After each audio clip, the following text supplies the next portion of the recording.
희생화, 현진건.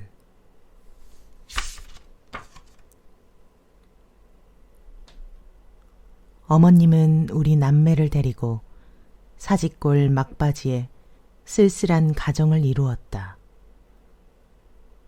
우리 아버지는 내가 3살 먹던 가을에 돌아가셨다 한다. 어머님께서 때때로 눈물을 머금고 아버지께서 목사로 계시던 것이며 그 열렬한 웅변이 죄 많은 사람을 감동시켜 하나님을 믿게 하던 것이며 자기 몸은 조금도 돌아보지 아니하고 교회 일에 진심간력하던 것을 이야기하신다. 나보다 4년 맞이던 누님은 이 말을 들을 적마다 그 맑고 고운 눈에 눈물이 어리었다. 철 모르는 나는 그 이야기보다 어머님과 누님이 우는 것이 슬퍼서 눈물을 흘리었다. 집안은 넉넉지는 않지 않아마 많지 않은 식구라 아버지 생전에 장만하여 주신 몇 섬직이나 추수하는 것으로 기한은 면할 수 있었다. 아버지의 감화인지는 모르나 어머님은 우리 남매를 학교에 다니게 하였다. 벌써 10여 년 전 일이라 누님 공부시키는 데 대하여 별별 비평이 다 많았다. 그러나 어머님은 무슨 까닭에 여자 교육이 필요한 것인지는 모르겠지만은 아마 여자도 교육시키는 것이 좋은 줄로 아신 것 같다. 누님은 18세의 꽃같은 처녀로 땡땡학교 여자부 4년급에 우등 성적으로 진급되고 나도 그 학교 2년급에 진급되던 해 봄의 일이다.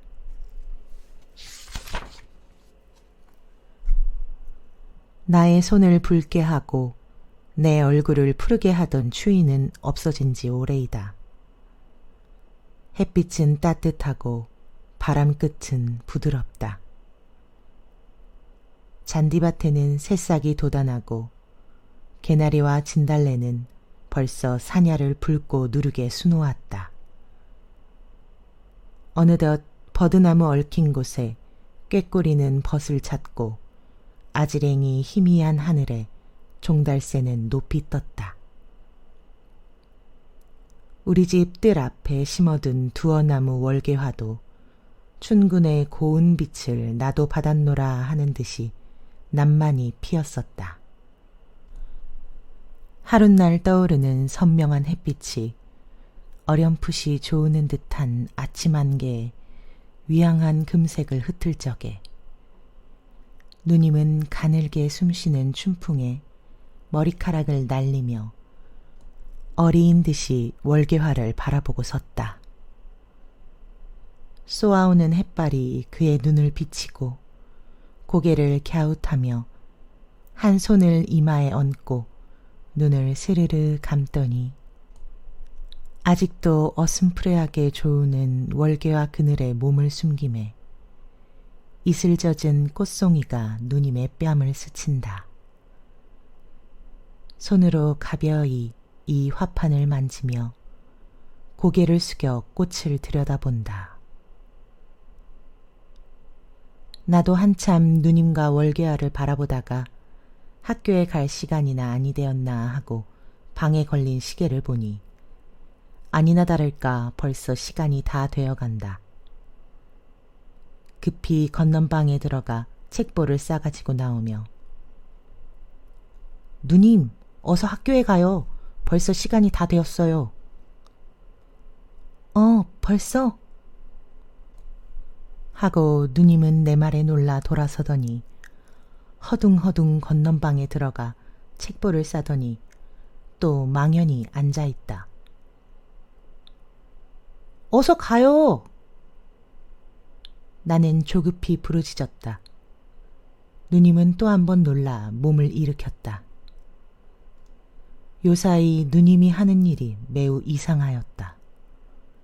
그 열심으로 하던 공부도 책을 보다가 말고 망연히 자실하여 먼 산만 멀거니 바라보고 있을 적이 많았다.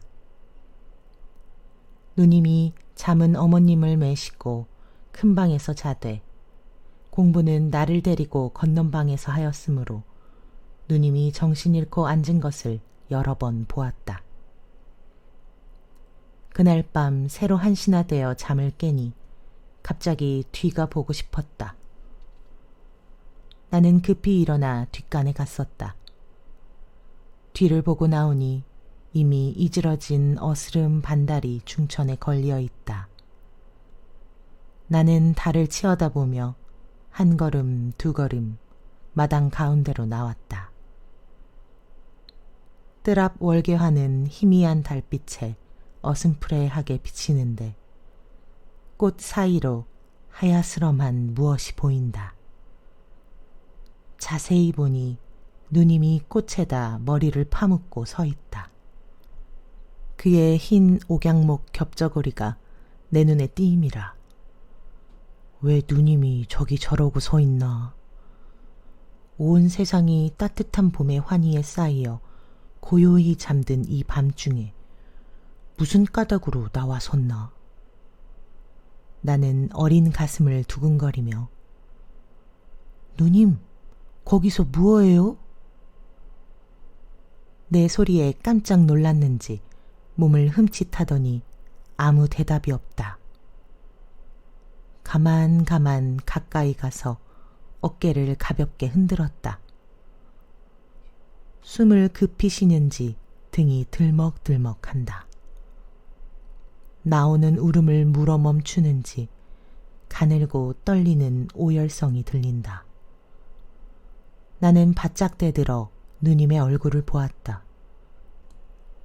분결 같은 두 손 사이로 보이는 얼굴은 발그레하였다. 나는 웬일인가 하고 얼굴 가린 두 손을 힘써 떼었다. 두 손은 젖어 있었다. 누님의 두 눈으로 눈물이 흘러내린다. 구슬 같은 눈물이 점점이 월계화에 떨어진다.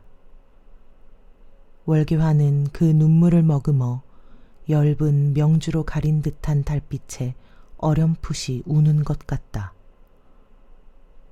누님의 머리는 불덩이같이 더웠다. 왜 안 자고 나왔니? 하며 내 손을 밀치는 그 손은 떠는 듯하였다. 나는 목맨 소리로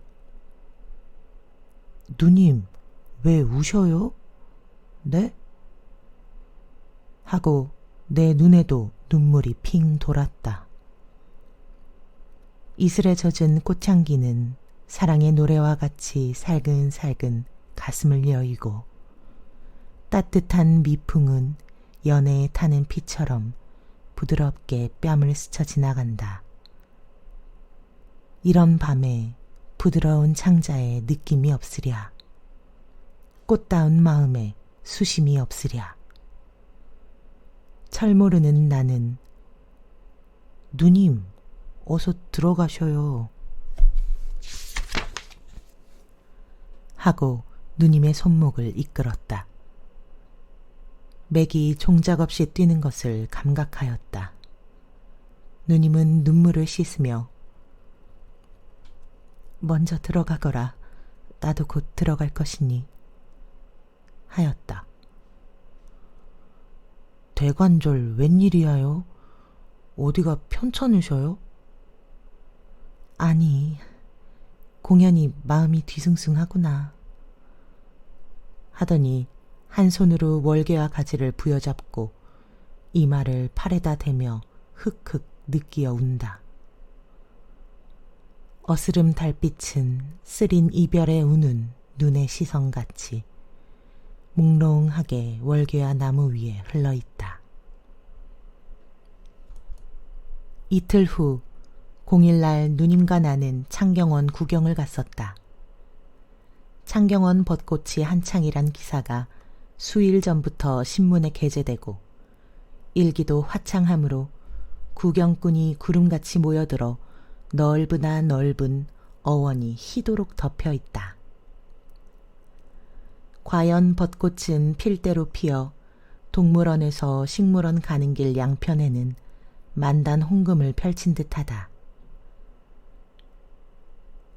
국지야, 우리는 동물원은 그만두고 저 잔디밭에 앉아 꽃구경이나 실컷 하자. 누님은 찬성을 구하는 듯이 나를 들여다보며 묻는다. 나도 짐승 곁에 가니 야릇한 무슨 냄새가 나던 것을 생각하고 그럽시다 라고 곧 찬성하였다. 우리는 길 옆 잔디밭 은근한 편 소나무 밑에 좌정하였다. 붉은 놀 같은 꽃다리 밑으로 지나가는 흰옷 입은 유객들이 꽃빛에 비치어 불그스럼해 보이는 것이 말할 수 없는 추농을 자아낸다. 어린 나도 따뜻한 듯한 부드러운 듯한 봄의 기쁨을 깨달아 웃는 낯으로 누님을 돌아보니 누님은 나직히 한숨을 쉬며 고개를 숙이더니 푸른 풀 사이에 핀 노란 꽃을 하나 꺾어 뺨에다 대인다. 무슨 걱정이나 있는 듯이 눈살을 찌푸렸다. 나는 그날 밤에 누님이 월계화 사이에서 울던 광경을 가슴에 그리면서 유심히 누님의 행동을 살피었다. 누님이 얼굴에 수색을 띄운 것이 퍽 애처로워서 무슨 이야기를 하여 누님의 흥미를 끌까 하고 곰곰 생각하며 이리저리 살피었다. 우연히 식물원 편을 바라보다가 그곳을 가리키고 누님을 흔들며 저기를 좀 보셔요 하였다. 웬일인지 누님은 깜짝 놀란다. 고난 잠을 깬 사람에게 흔히 있는 표정으로 내가 가리키는 곳을 바라본다. 거기서 우리 학교 교복을 입은 학생 하나가 이리로 내려온다. 그는 우리 학교 4년급 급장이었다. 누님이 한참 멀거니 바라보다가 두 추파가 마주친 것 같다. 누님은 고개를 숙이었다. 나는 누님의 귀 밑이 발그레해진 것을 보았다. 누님이 내 무릎을 꼭 잡으며 거기 부어있다고 날더러 보라니 간신히 귀에 들릴 만큼 말하였다. 아야, 아이고 아파요. 왜 저희를 모르셔요? 그이가요 이번에 첫째로 4년급에 진급한 이하요. 공부를 썩 잘하고 또 재조가 비범하대요. 게다가 얼굴이 저렇게 잘났겠지요. 나는 바로 내나 그런 듯이 기뻐하면서 입에 침이 없이 칭찬하였다. 누님은 부끄럽게 웃으며 왜 내가 그를 모른다니. 4년이나 한 학교에 다녔는데. 그래, 그 사람 보라고 사람을 흔들고 야단을 했니? 그러면요. 그런데요, 어저께 내가 누님보다 좀 일찍이 나왔죠? 집에 오니까 어머님 친구 몇 분이 오셨는데 누님 칭찬이 야단입니다. 어쩌면 인물도 그다지 잘나고 재조도 그렇게 좋을꼬. 참 복 많이 받았습니다. 라고요. 나는 그 말을 듣고 춤이라도 출 듯이 기뻐하였어요. 저 사람도 장하지만 누님은 더 장해요. 나는 그 사람을 너무 칭찬하여 행여나 누님이 그에게 질까 보아서 또 한참 누님을 추어 올렸다. 누님은 또 얼굴을 붉히며 너는 별소리를 다 하는구나. 누가 내게 칭찬 듣고 싶다디.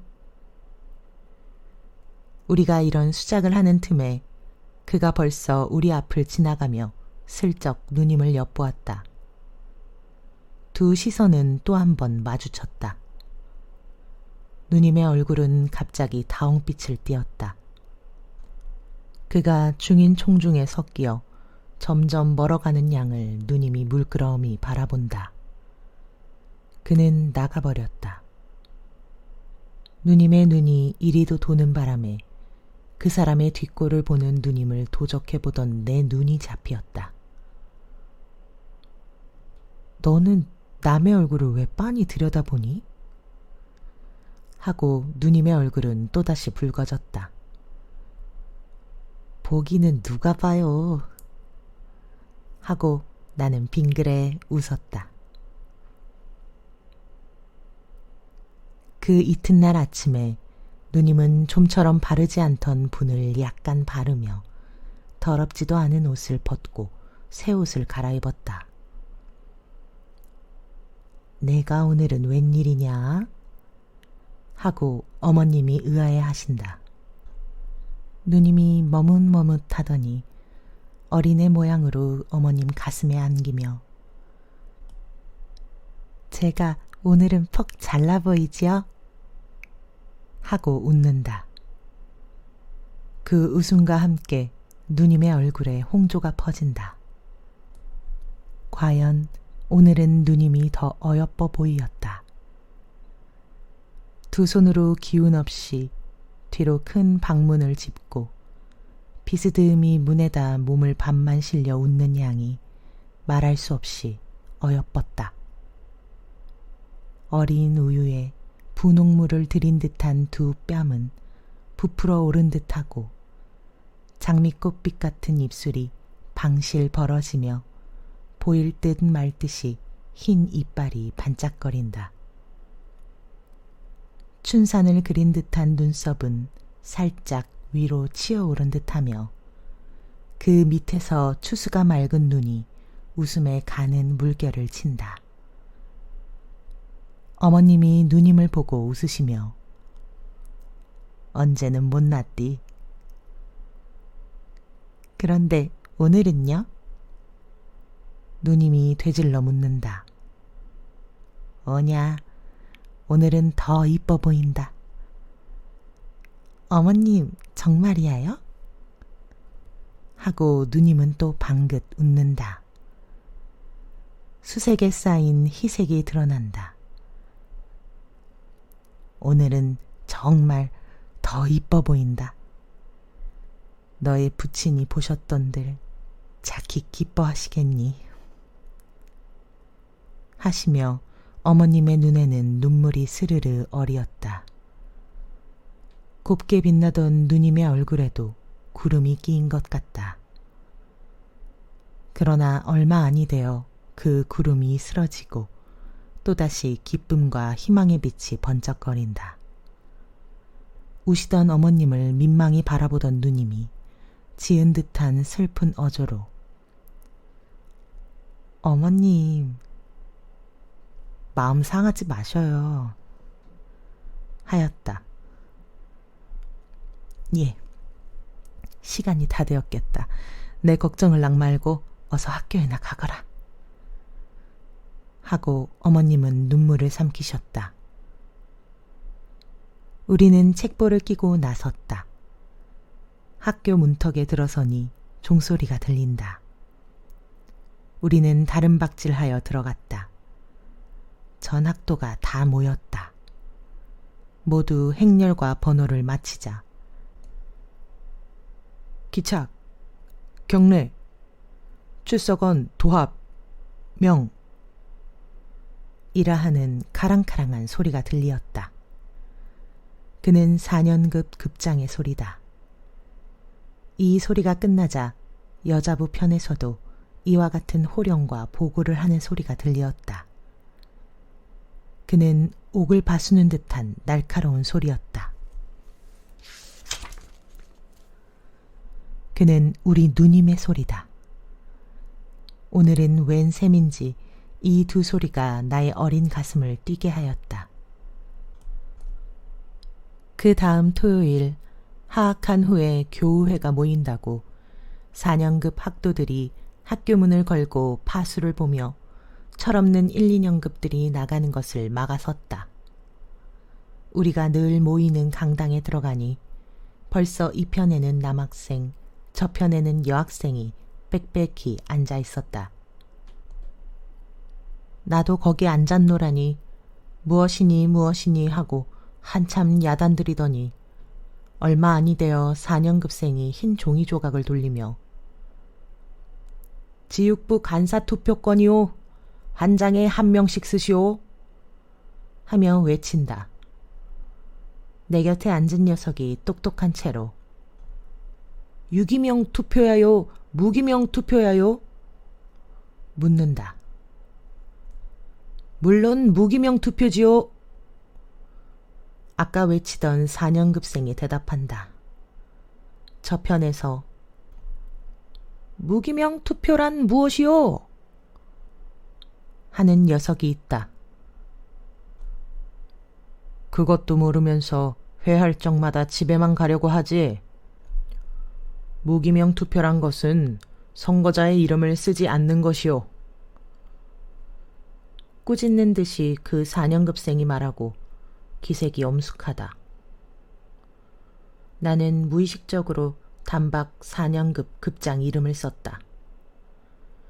필경 남자부에서는 최다점으로 그가 선거되고 여자부에서는 최다점으로 우리 누님이 선거되었다. 그 후부터 누님이 간사회 한다, 지육부 간사회 한다 하고 저녁 먹고 나가면 밤 9점, 10점이나 되어 돌아오는 일이 번번이 있었다. 그 회에 갈 적마다 안 보던 거울도 보고 늘어진 머리카락도 쓰다듬어 올리며 옷고름도 고쳐매었다. 하룻밤은 누님이 지육부 간사회 한다고 저녁 먹고 나가더니 10점 반이 되어도 돌아오지 않는다. 어머님은 별별 염려를 다 하시다가 네 누이가 여태껏 돌아오지를 않으니 회는 벌써 끝났을 것인데 너 좀 가보아라. 나는 두루마기를 입고 집을 나와 사직골 막바지로부터 광화문통에 가는 길로 타박타박 걸어간다. 달도 없는 5월 금은 밤이었다. 전등도 별로 없고 행인도 희소한 어두침침한 길을 걸어가려니 무시무시한 생각이 난다. 나는 무서운 생각을 쫓느라고 발을 쾅쾅 구르며 하나, 둘 하고 다름박질하였다. 한참 뛰어가니 숨이 헐떡거리고 진땀이 흐른다. 모자를 벗어 부채질하면서 천천히 걸어간다. 내 앞 멀지 않은 곳에 이리로 향하여 젊은 남녀가 짝을 지어 올라온다. 그는 남학생과 여학생이었다. 그와 누님이었다. 나는 가슴이 설렁하여 일종의 호기심이 일어났다. 살짝 남의 집 단모퉁이에 은신하였다. 둘은 내가 거기 숨어 있는 줄은 모르고 영어로 무어라고 소곤거리며 지나간다. 그 중에 이 말이 제일 똑똑히 들리었다. 그때는 몰랐지만 지금 생각하니 아마 이 말인 것 같다. 그가 Love is blind. 사랑은 맹목적이라지요. 라니까 누님은 소리를 죽여 웃으며 But our love has eyes. 그런데 우리의 사랑은 보는 사랑이지요. 그들이 지나가자 나도 가만가만 뒤를 따랐다.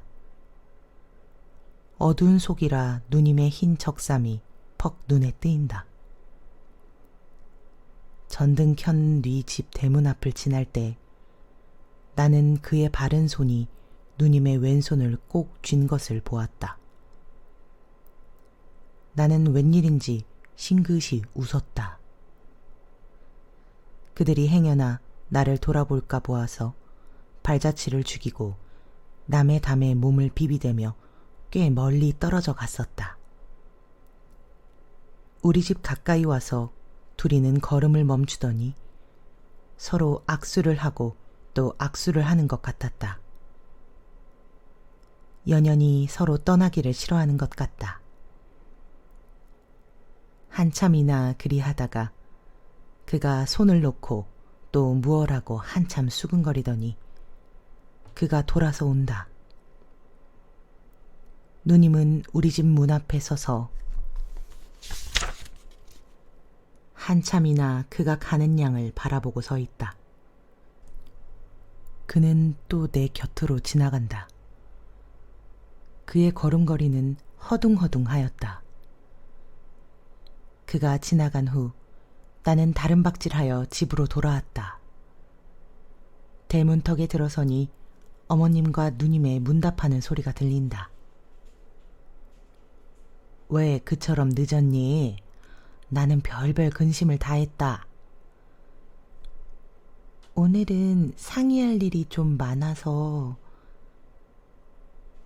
누님이 머뭇머뭇한다.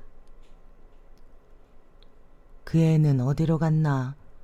같이 오질 않으니 오는 길에 못 봤니? 어머님이 묻는다. 그 애가 어디로 갔을꼬? 길에서 만났을 것인데. 누님이 걱정한다. 나는 안방 문을 열고 시침을 뚝 따고 누님, 인제 왔어요? 하고 빙그레 웃었다. 어머님은 놀라며 너 뺨에 옷에 맨 흙투성이니 웬일이냐? 하신다. 담에 붙어와. 아니에요. 하고 누님을 보고 빙글빙글 웃었다. 누님의 얼굴은 또 빨개졌다.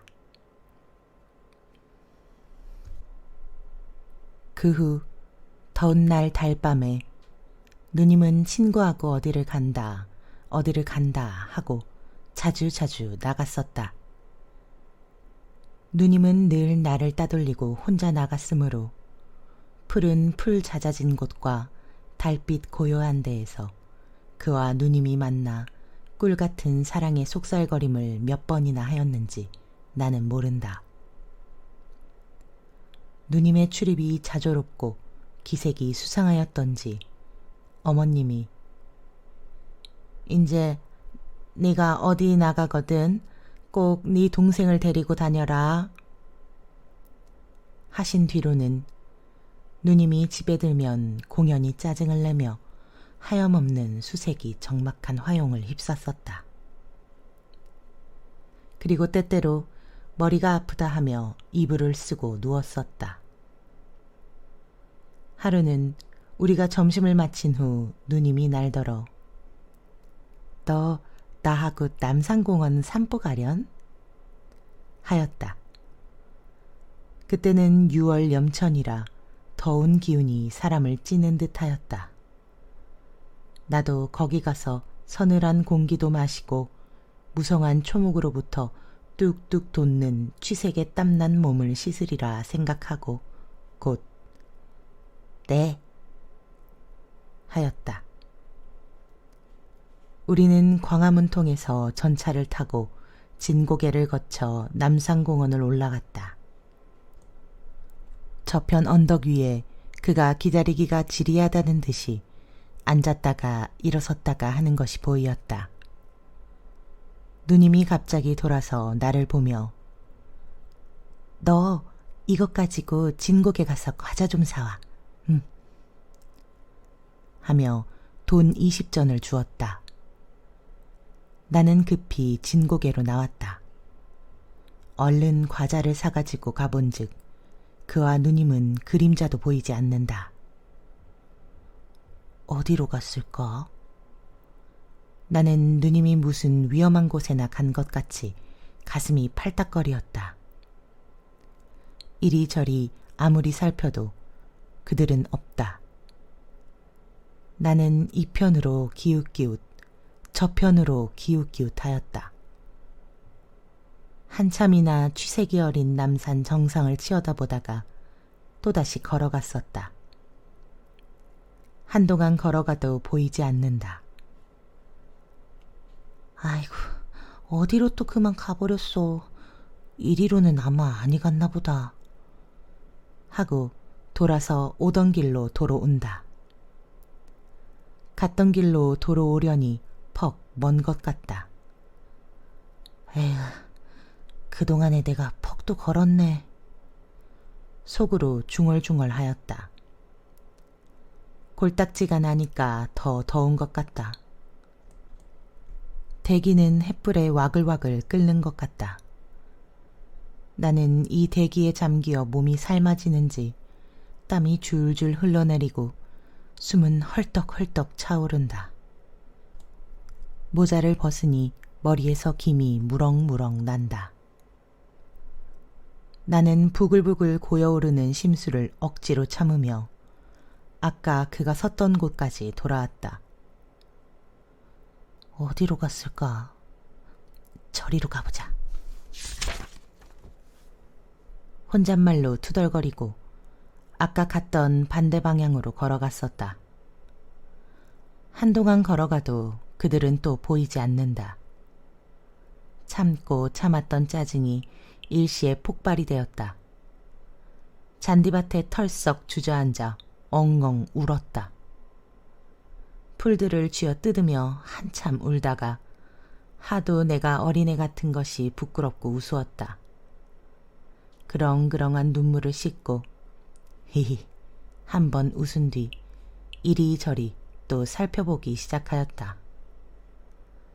저편 좀처럼 사람 눈에 띄지 않는 소나무 그늘 밑에 그들이 나란히 앉아있는 것을 보았다. 나는 잃었던 보배를 발견한 듯이 기뻐하였다. 누님, 거기 계셔요. 고함을 지르고 뛰어가려다가 에라, 무슨 이야기를 하는지 좀 엿들으리라 하고 어느 밤에 그들의 뒤를 따라가던 모양으로 가만 걸어 가까이 갔었다. 한낮이므로 유객이 하나 없고 바람 한 점 불지 않는다. 더운 공기는 기름 언 것 같이 조금도 파동이 없다. 남이 들을까 보아서 가만히 하는 이야기도 낱낱이 내 귀에 들렸다. 물론 그렇게 해야죠. 그런데 요사이는 어째 볼 수가 없어요. 하고 그가 말하였다. 어머님께서 어디 나가게 하셔야죠. 나가거든 꼭 네 동생을 데리고 다녀라 하시겠죠. 그래서 오늘도 같이 왔지요. 그리고 누님이 웃으며 말을 이어 딴 이야기 하느라고 잊었구려. 기다리신다고 오죽 지레하셨겠어요. 1시간이나 넘어 기다렸어요. 오늘도 아마 못 오시는가 보다 하고 그만 가버릴까까지 하였어요. 네? 가버릴까 하였어요? 제가 언제 약속 어긴 일이 있어요. 저는 어찌 급했든지 점심을 먹는데 밥이 입으로 들어가는지 코로 들어가는지도 몰랐어요. 둘이 웃는다. 나도 웃었다. 나는 드디어 어린애가 꽃에 앉은 나비를 잡으러 갈 때 가는 걸음걸이로 한 걸음, 두 걸음 가까이 갔었다. 사랑하는 이들은 달디단 이야기에 얼이 빠져 사람 오는 줄도 모른다. 그들 앉은 소나무 뒤에 살짝 붙어 섰다. 두 어깨는 닿아 있고 누님의 풀린 머리카락이 그의 뺨을 스친다. 그와 누님의 눈과 입에는 정이 찬 웃음이 넘치운다. 그러다가 두 손길을 마주잡고 실신한 사람 모양으로 멀거니 서로 들여다본다. 누님의 몸으로부터 발산하는 따뜻한 향기로운 기운에 나도 쌓인 것 같았다. 나는 와락 달려들며 누님, 여기 계셔요. 나는 어디 가셨다고. 아이, 사람 애도 퍽도 먹이시지. 둘은 깜짝 놀랐었다. 누님의 모시적삼이 달싹달싹 하는 것을 보고 누님의 가슴이 팔딱거리는구나 하였다. 그는 시치미를 뚝 때려 하였으나 부끄럼이란 원소가 얼굴에 퍼뜨리는 붉은 빛을 감출 길이 없었다. 에그가, 나는 누구라고. 퍽도 놀랐다. 누님은 두근거리는 가슴을 한 손으로 어루만지며 말하였다. 누님이 그를 향하며 이 애가 제 동생이야요. 아직 철이 안 나서 많이 사랑해 주셔요. 한 뒤 나를 보고 그를 눈으로 가리키며 너 이 보고 이훌랑은 형님이라 하여라. 어째서 형님이라 해요? 내가 애를 먹이었다.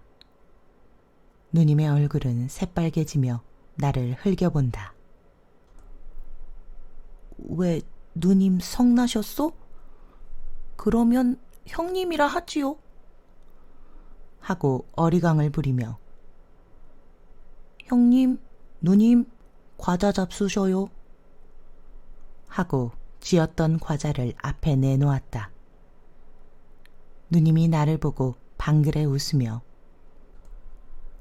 우리는 먹기 싫으니 너 혼자 저쪽에 가서 먹고 있거라. 우리 갈 때 부를 것이니. 나도 길게 방에 놓기가 싫었다. 과자를 쥐고 나와 풀밭에 앉아 먹으면서 혼잣말로 내 뱃속에 영감쟁이가 12이나 들어앉았는데 어린애로만 여기지. 하고 웃었다. 그 긴 해가 벌써 서산에 걸리었다. 낙조에 비치는 녹수와 방초는 불이 붙은 것 같이 붉어 보인다. 나도 이 동안에 퍽도 심심하였다. 풀을 자리 삼아 눕기도 하고 기지개도 켜고 몸을 비비 틀기도 하며 곡조도 모르는 창가를 함부로 부르기도 하였다. 이제 나올까 저제나 부를까 고대고대 하여도 그 둘의 그림자는 어른도 아니한다. 무슨 이야기가 그렇게 많은고. 아마 사랑하는 사람끼리의 이야기는 끝이 없는가 보다.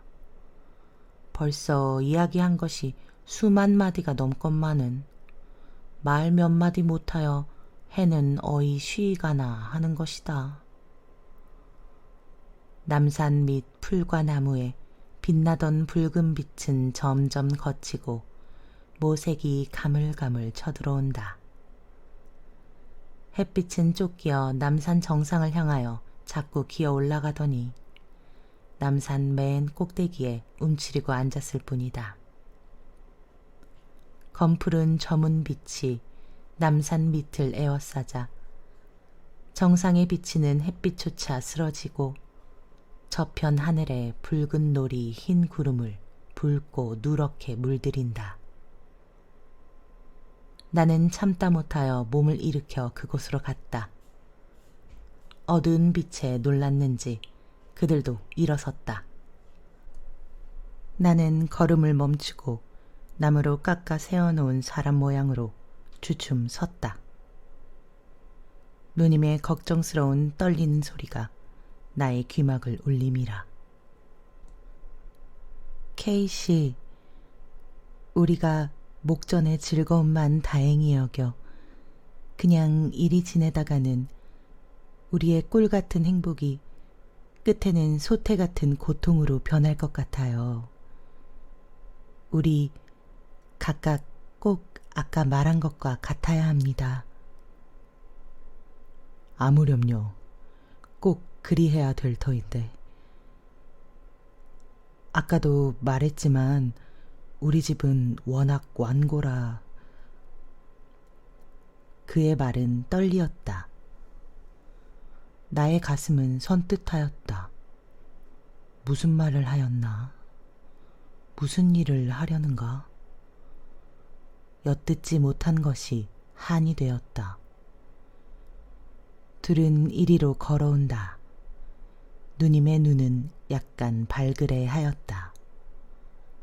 그 고운 뺨에 눈물 흔적이 보이었다. 나는 또 웬일인가 하고 가슴이 선뜻하였다.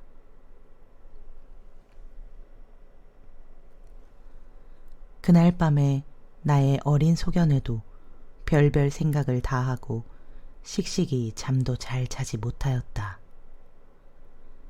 내가 어렴풋이 잠을 깰 적마다 큰 방에서 어머니와 누님이 무엇라고 이야기하는 소리가 간단없이 들리었다. 새로 한 점이나 되어 내가 또 잠을 깨니 큰 방에서 훌쩍훌쩍 우는 소리가 들린다. 울음 섞인 어머니의 말소리가 난다. 그래, 네가 요사이 늘 탈기를 하고 행동이 수상하더라. 나는 허락한다 하더라도 만일 그 집에서 안 된다면 내 신세가 어떻게 되니? 네가 다만 하나 있는 어미 몰래 그 사람과 약혼한 것이 괘씸하다. 아비 없이 너를 금옥같이 길러내어 이런 일이 날 줄이야. 남편이 없다고 너까지 나를 업수히 여기는 게지. 누님은 흑흑 느끼며 어머님, 잘못하였습니다. 무엇라고 말씀을 여쭈어야 좋을지. 친하기도 전에 말씀 여쭙기도 부끄러운 일이고 친한 뒤에는 몇 번이나 말씀을 여쭈려 하였지만 입이 잘 떨어지지를 않았어요. 들여주셔요. 암만 어머님이라도 그때는 부끄러웠어요. 인젠 서로 약혼까지 해놓으니 몸과 마음이 달아 부끄럼도 돌아볼 수 없게 되었어요. 그래서 뻔뻔스럽게 여쭌 것이야요. 어머님 말씀같이 그가 저를 잊을 리는 없어요. 버릴 리는 없어요. 그다지 다정한 그가 그럴 리가 있다고요? 어제 공원에서 단단히 맹세하였습니다.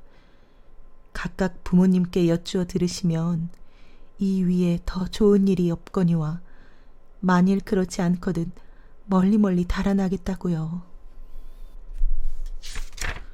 배가 고프고 옷이 차더라도 부모도 못 보고 형제도 못 보더라도 둘이 같이만 있으면 행복이라고요.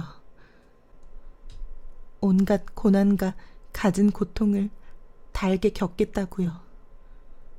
정말 그래요. 저도 그 없으면 미칠 것 같아요. 어머님이 허락을 아니하신다 할 것 같으면 저는 이 세상에 살아있을 것 같지 않아요.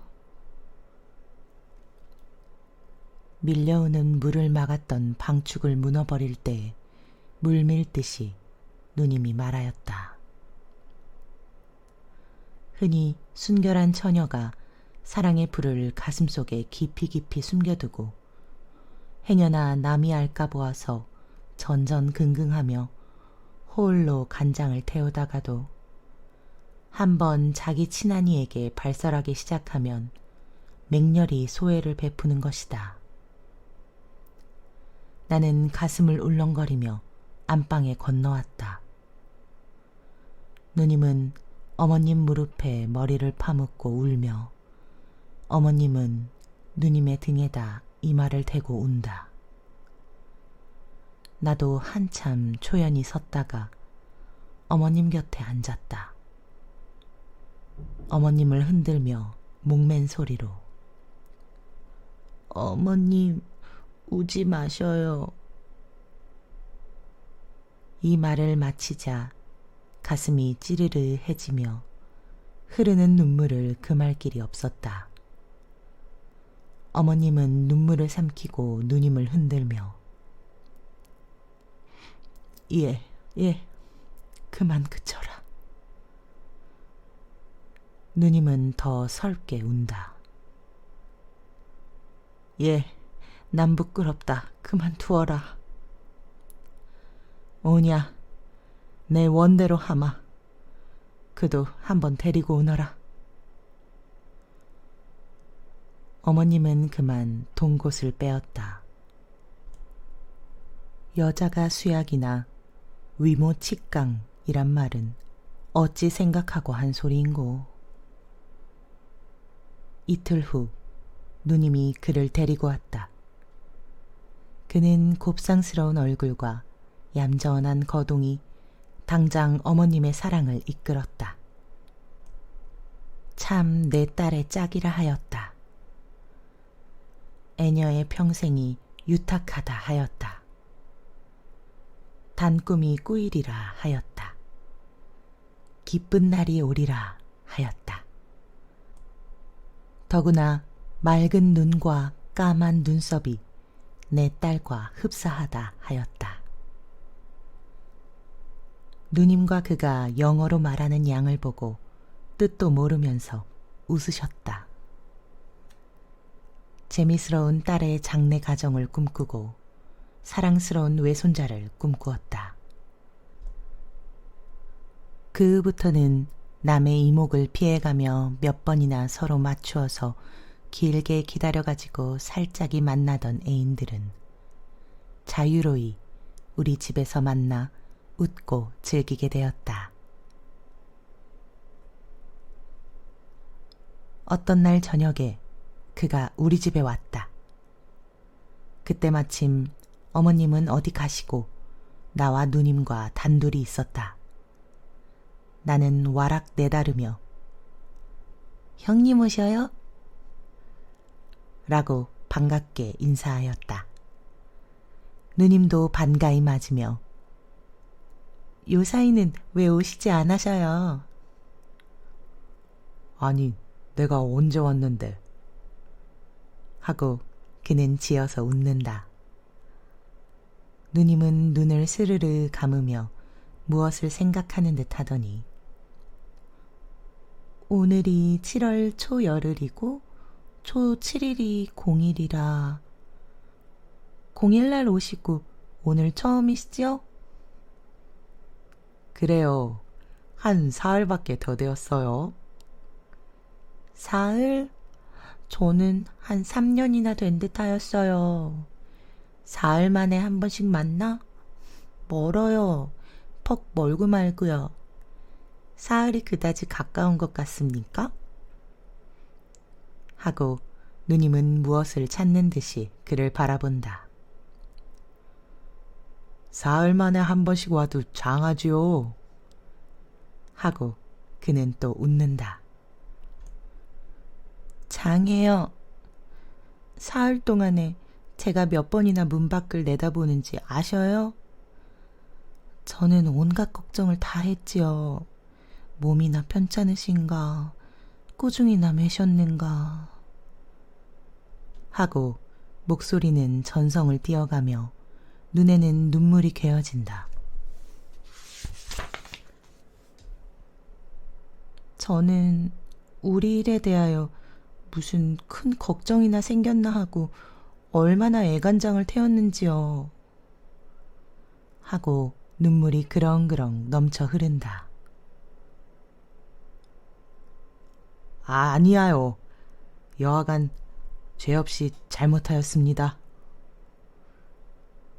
하고 그는 눈살을 찌푸리다가 선웃음을 치며 어린애 모양으로 걸핏하면 울기는 왜 울어요? 저 동생 부끄럽지 않아요? 갑자기 어조를 야릇하게 변하며 그런데 내가 어제도 올락하고 아래도 올라지만은 올락할 때마다 동무가 찾아와서 올 수가 있어야지. 울던 누님이 웃음을 띄었다.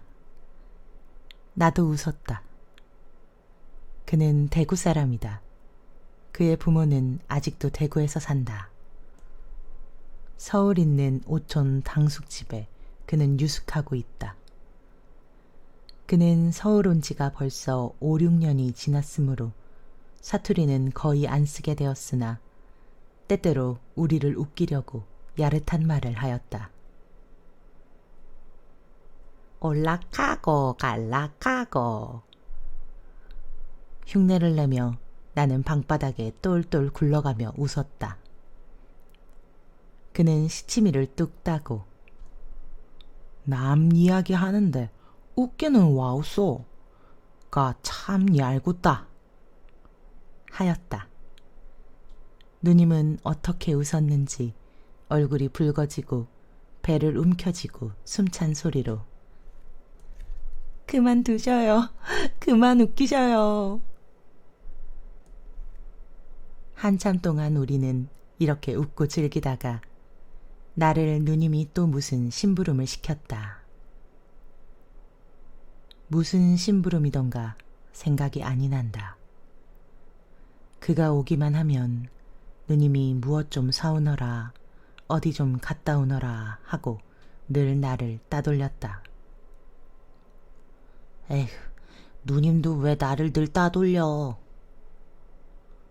투덜투덜 하면서 집을 나왔다. 반달은 비스듬히 푸른 하늘에 걸려 있었다. 만경창파에 외로이 떠나가는 이력 편지와 같았다. 나 없는 동안에 그들이 무슨 이야기를 하는지를 듣고 싶어서 급히 오느라고 오는 것이 1시간이나 넘어 걸리었다. 나는 벌써 엿듣기에 익숙하여 사뿐 문중에 들어서며 가만히 살펴보니 애인들은 달 비치는 월계야 나무 밑에 평상을 내어놓고 나란히 앉아서 무엇라고 소곤거린다. 나는 숨소리도 크게 안 쉬고 귀를 기울였다. 그러면 어째요? 어머님께서는 좀처럼 올라오시지 않을 것이고 왜 그러면 상서로 이 사정을 못 아랠 것이야 있어요? 누님의 애타는 소리가 들린다. 글쎄요, 몇 번이나 상서를 썼지만 붙이기를 못하겠어요. 만일 차일피일 하다가 딴 데 혼인을 정해놓으시면 어째요? 정해놓아도 안 가면 그만이죠. 그러면 어렵지 않아요? 그런데 오촌 당숙 내외부는 아마 이 눈치를 아시는 것 같아요. 네? 아마 그런 것 같아요. 그래서 집에 무슨 통기가 있었는지 할아버지께서 일간 올라오신대요. 올라오시면 죄다 엿죽겠단 말씀이구려. 글쎄요, 그런데 우리 할아버지는 참 호랑이 같은 어른이라 완고 참 완고신데 나도 어찌할 줄을 모르겠어요. 그래서 밤에 잠이 잘 오지 않아요.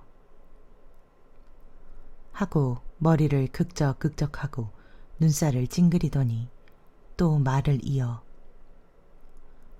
오늘 또 아버지께서 하서하셨는데 이번 울산 김승지 집에서 너를 선보러 간다니 행동을 단정히 하여라 하는 뜻입니다. 참 기막힐 일이야요.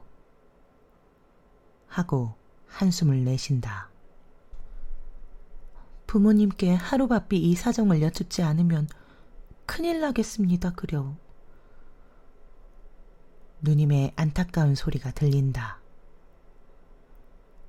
여하간 꾸중을 보시더라도 장가를 못 가겠다 할 터이야요. 조금도 걱정 마셔요. 그는 결심한 듯이 고개를 들며 단연히 말하였다. 밝은 달은 애타는 양인의 가슴을 나는 몰라 하는 듯이 저리로 저리로 미끄러져 가며 더운 공기에 맑은 빛을 흩날린다. 월계화는 더욱 붉고 더욱 곱다. 진세의 우스고내를 나는 잊었노라 하는 것 같았다. 그 이튿날 일어난 누님의 얼굴은 해쓱하였다. 머리카락이 흩어질 대로 흩어진 것을 보아도 자기의 잠을 못 이루어 몇 번이나 베개를 고쳐뵌 것을 가히 알리라. 누님이 사랑의 맛이 쓰고 떫은 것을 처음으로 맛보았도다. 행복의 해당아를 꺾으려면 가시가 손 찌르는 줄 비로소 알았도다. 하루가 가고 이틀이 가고 어느덧 일주일이 지내었건만 누님이 오늘이 나와서 호음을 전해줄까, 내일이 나와서 희식을 알려줄까 고대고대하는 그는 코끝도 보이지 않는다. 내가 학교에 가도 그를 볼 수 없었고 누님도 이때부터 심사가 산란하여 학교에 못 갔었다. 이동안의 누님은 어찌 애를 태웠던지 양협에 고운 빛이 사라져가고 눈 언저리는 푸른 길을 띠고 들어갔다. 입술은 까뭇까뭇 타들어가고 두 팔은 맥없이 늘어졌다. 일주일 되던 날 누님은 생각다 못하여 편지 한 장을 주며 너 이 편지 가지고 그 댁에서 그가 있거든 전하고 못 보거든 도로 가지고 오너라 하였다. 전일에 그를 따라 한번 그 집에 갔던 일이 있으므로 그 집을 자세히 알아두었다. 그 집 대문에 들어서니 행랑 사람도 없고 그가 있던 사랑문도 닫히어 있다. 안에서 기운찬 노인의 성난 말소리가 나의 귀를 울린다. 이놈, 아직 학생이니 장가를 못 가겠다? 핑계야 좋지. 이놈 괘씸한 놈. 들으니 네가 어떤 여학생을 얻어가지고 미쳐 날뛴다는구나. 아니야, 요가 다 무엇이야? 부모가 들이는 장가는 학생이라 못 가겠고 학생 신분으로 계집은 해도 관괜찮느냐? 이놈 고약한 놈. 내 원대로 그 학교나 마치고 장가들일 것이로되 벌써 어린 놈이 못 견디서 여학생을 얻느니 무엇을 얻느니 하니 그냥 두다간 내 신세 망치고 가문을 더럽힐 터이야. 그래서 하루바삐 청혼하고 혼수까지 보내었는데 지금 와서 가느니 마느니 하면 어찌하잔 말이냐. 암만 어린 놈의 소견이기로. 그 집은 울산 일판에 유명한 집안이라 재산도 있고 양반으로 가문도 좋고 다 된 혼인을 이편에서 퇴혼하면 그 신부는 생과부로 늙으란 말이냐. 일부 하먼의 5월 비상이란 말도 못 들었어. 죽어도 못 가겠다. 허허, 이놈 박살할 놈. 조부모도 끊고 부모도 끊고 일가 친척도 끊으려거든 네 마음대로 좀 해봐라. 나는 이 말을 들으니 소름이 쭉 끼치었다. 한편으로는 분하기 짝이 없었다. 깨끗한 누님이 이다지 모욕을 당한 것이 절절히 분하였다. 곧 들어가 분풀이나 할 듯이 작은 눈을 흡뜨고 고사리 같은 손을 불끈 쥐었다. 이놈, 괘씸한 놈. 아휴, 화나. 거기 내 두루막내. 하는 그 노인의 우렁찬 소리가 또 들린다. 나는 간담이 서늘하였다. 그 노인이 신을 찍찍 끌고 이리로 나오는 것 같다. 나는 무서운 증이 나서 급히 다름박질하여 그 집을 나왔다. 그날 밤 어머님이 잠드신 후 누님이 살짝 내게로 건너와서 예, 너 본대로 좀 이야기하여다고. 응?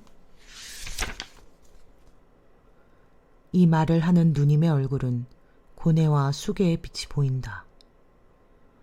어린 동생에게 애인의 말을 물어도 부끄러워하였다. 나는 입을 다물고 묵묵히 앉았었다. 차마 그 이야기를 할 수가 없었다. 왜 또 심술이 났니? 어서 이야기를 좀 하려무나. 편지를 도로 가지고 온 것을 보니 형님을 못 만났니? 만나도 못 전했니? 혹은 무슨 일이 났더냐? 남의 속 고만 태우고 어서 좀 이야기하여다고. 가련한 내 누이의 청이 아니냐. 이 말소리는 애완처량하였다. 나의 어린 가슴을 찌르는 듯하여 눈물이 넘쳐나온다.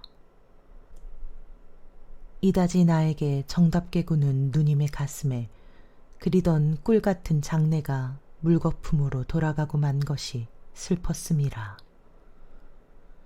그리고 순결한 우리 누님이 그 노인에게 어떻다든가 계집을 했다든가 하는 더러운 소리를 들은 것이 이가 떨리었다. 나는 비분한 어조로 그 집에서 들은 것을 이야기하였다. 정신없이 듣고 있던 누님은 내 말이 끝나자 기운 없이 쓰러지며 이 이야기를 들을 적부터 괴었던 눈물이 불덩이 같은 뺨을 쉴 새 없이 줄줄 흘러내린다. 누님 하고 나도 누님의 가슴에 안기어 울었다. 이럴 즈음에 누가 대문을 가볍게 흔들며 떨리는 소리로 S씨 주무셔요? 한다. 누님은 이 소리를 듣고 얼른 일어났다. 애인의 음성은 이럴 때라도 잘 들리는 것이다. 나을 듯 하는 울음을 입술로 꾹 다물어 막으며 급히 나갔다. 대문 소리가 나더니 K씨 오셔요 하며 우는 소리가 들린다. 나도 나갔다. 둘은 서로 붙들고는 눈물비가 요란히 떨어진다. 누님이 울음 반 말 반으로 저는 또다시 못 배울 줄 알았지요 하였다. 그도 흑흑 느끼며 다 내 잘못이야요 하였다. 저 까닭에 오늘 매우 꾸중을 매셨지요. 어떻게 알았어요? 누님이 내가 편지를 가지고 그 집에 갔다가 내가 들은 이야기를 하였다. 그리고 우는 소리로 좀 들어가셔요 하였다. 아니야요. 명일은 할아버지께서 꼭 데리고 가실 모양이야요. 지금 곧 멀리 달아나려고 합니다. 이런 말이나 몇 마디 할량으로 왔어요. 누님은 자기의 귀를 의심하는 듯이 네, 멀리 가셔요? 부모를 버리시고 형제도 버리시고 멀리 가셔요. 제 신세는 벌써 불쌍하게 되었습니다. 불쌍한 저 때문에 전정이 구만리 같은 당신을 또 불행하게 만들 것이야 무엇 있습니까? 전랑 영영 잊으시고 부모님 말씀대로 장가 드셔요. 장가 드시는 이하고나 100년이 다 진토록 정다운 짝이 되어주셔요. 아들 낳고 딸 낳고 저의 모든 것을 바쳐도 당신이 행복되신다면 그만이 아니에요. 곧 당신의 기쁨이 제 기쁨이 아니하여 당신의 행복이 제 행복이 아니하여 한숨 쉬고 눈물 흘리면서도 당신의 행복의 그늘에서 웃어볼까 합니다. 열정찬 눈으로부터 하염없이 흘러내리는 눈물에 적막한 화용이 아롱진다.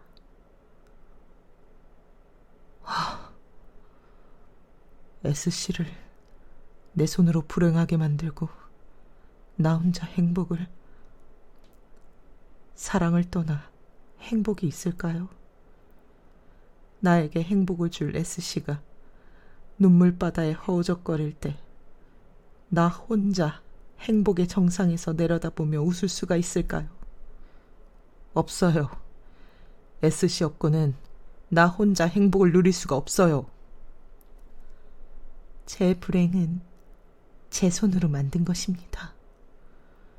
그러나 우리가 오늘날 이렇게 된 것이 당신의 잘못도 아니고 저의 잘못도 아니하여 그 묻고 썩은 관습이 우리를 이렇게 만든 것입니다. 그러하지만 그 때문에 당신의 마음을 수란하게 만든 것 같아서 어떻게 가엾고 애달픈지 몰라요. 그런데 이 위에 더 당신을 영영 불행하게 하겠어요? 당신이 행복되신다면 저는 오늘 죽어도 아깝지 않아요. 안 될 말씀입니다. 그런 말씀 들을수록 기가 막혀요. 해야 늘 그 말이니까 길게 말할 것 없이 나는 가겠어요. S씨, 부디 안녕히. 그는 흐르는 눈물을 씻으며 결심한 듯이 돌아서 가려 한다. K씨. 안타까운 떠는 소리로 부르더니 북받쳐 나오는 울음이 말을 막는다. 그는 또 한 번 돌아다보고 S씨, 부디 안녕히. 말을 마치자 그는 떨어지지 않는 발길을 돌려 마음은 이리로 몸은 저리로 멀어간다. 나는 심장을 누가 칼로 싹싹 에이는 것 같았다. 그 후 그는 어디로 갔는지 영영 소식을 들을 수가 없고 누님은 시름시름 병들기 시작하여 날이 가고 달이 갈수록 병은 점점 깊어온다. 이슬 젖은 연화같이 불그스름하던 얼굴이 청색 창경에 비치는 이화처럼 해쓱하였다. 익어가는 능금같이 혈색 좋던 살이 서리 맞은 황엽처럼 빼빼 말라간다. 거슴츠레한 눈은 흰 눈물에 붉어졌다. 그러다가 차마 볼 수 없이 바싹 말라버렸다. 마치 백골을 엷은 백지로 덮어두고 물을 흠씬 뿜어놓은 것 같이 되고 말았다. 마침내 한강 얼음얼고 남산에 눈 쌓일제 누님은 그에게 한숨을 주고 눈물을 주던 이 세상을 떠나버렸다. 아, 사랑. 아, 사랑의 불아. 내가 부드럽고 따뜻한 듯함으로 철없는 청춘들은 그의 연하고 부드러운 심장에 너를 보배로만 여겨 간직한다. 잔인한 너는 그만 그 심장에다 불을 붙인다. 돌기둥 같은 불길이 종작없이 오른다. 옥기조차 타버리고 홍안도 타버리고 금심도 타버리고 수장도 타버린다. 방 안에 켰던 촛불 호련히 꺼지거늘 웬일인가 살펴보니 초가 벌써 다 탔더라. 양엽이 젖던 눈물 갑자기 마르거늘 무슨 연유 묻쨌더니 숨이 벌써 끊쳤더라.